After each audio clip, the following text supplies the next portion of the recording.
Bonjour à toutes et à tous, bienvenue dans cette vidéo carterie d'Halloween. Aujourd'hui je vais vous montrer comment réaliser à partir du fichier de découpe silhouette et ou du PDF si vous souhaitez réaliser ça avec ciseaux et cutter, comment réaliser voilà, une carte pomme empoisonnée.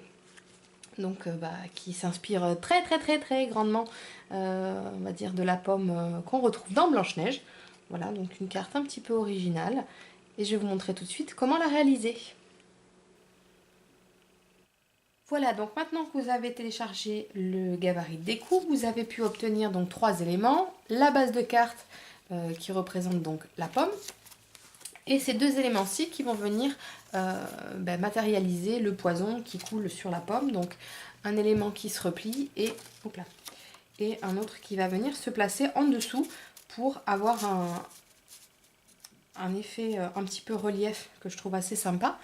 Et vous voyez, on va voir le... Bon, moi j'ai découpé dans du papier noir et du papier gris, mon poison, mais voilà, on va voir une bordure noire qui va dépasser du motif gris. Je trouve ça plutôt sympa, ça donne du relief. Donc l'idée, ça va être tout simplement de venir assembler tout ça sur ma petite pomme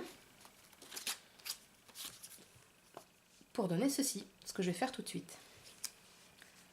Voilà, maintenant que mes 2 éléments sont assemblés, j'ai dans l'idée de venir réaliser en surplus et en relief des petites éclaboussures, enfin des petites coulures en paillettes noires pour donner encore du relief et puis du brillant. Vous savez que j'aime bien les paillettes. Donc je vais me servir de ces petites paillettes noires. Et pour faire mes dégoulinades, rien de plus simple.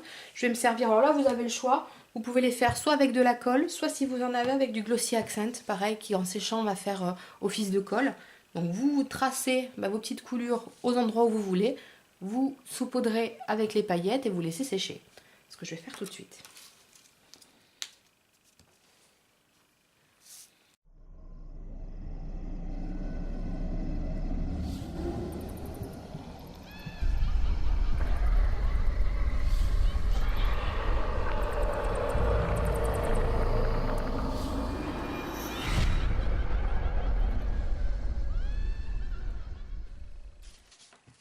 Pour l'intérieur de ma pomme, maintenant que tout ceci est collé, donc j'ai collé le devant et le derrière. Moi ce que je vous conseille de faire, c'est avant de vraiment coller, vérifier que votre carte s'ouvre et se ferme facilement. Hein.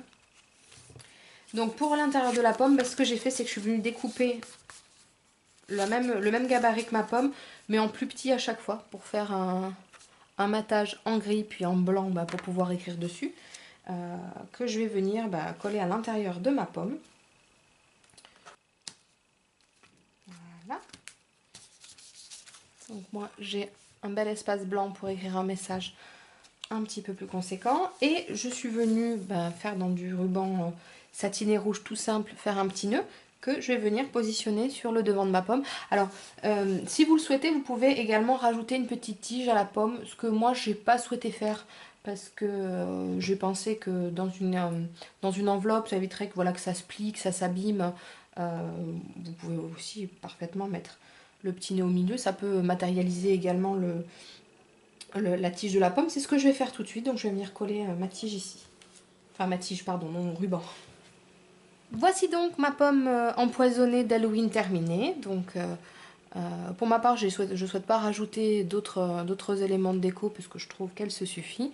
Donc voilà, vous voyez, comme vous l'avez vu, c'est une carte ultra simple à réaliser. Il suffit juste, voilà, ce qui va prendre un petit peu de temps, c'est la découpe, notamment des orbites et du nez de mon squelette poison, on va dire ça comme ça. Donc vous voyez, à l'arrière, elle est toute simple. Et je trouve qu'elle fait son petit effet, vite réalisé mais plutôt original. Voilà, écoutez, j'espère que cette carte vous a plu. Je vous dis à très vite. Allez, bisous, bye bye.